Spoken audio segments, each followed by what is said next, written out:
আসসালামু আলাইকুম।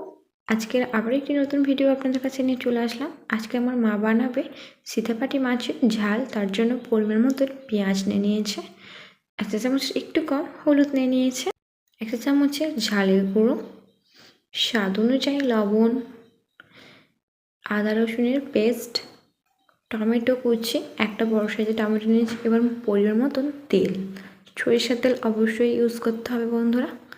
ঘরোয়া কিছু উপকরণ দিয়ে এই মাছের ঝালটা মা খুব ভালো করে বানিয়ে ফেলবে। হাত দিয়ে খুব ভালো করে মাখিয়ে নিতে হবে। পরিমাণ মতন পানি দিয়ে দিতে হবে। 5 মিনিট হাই হিটে রান্না করতে হবে এবং লো আঁচে 5 মিনিট খুব ভালো করে পানিটা অল্প অবশ্যই দেবেন, দিয়ে রান্না করে আপনাদের কাছে ফিরে আসবো। দেখুন বন্ধুরা কত সুন্দর লাগছে এই মাছের ঝাল। আপনারা কে এই মাছের ঝাল খান অবশ্যই কমেন্টে জানাবেন। আমার তো বেশ ভালোই লাগে।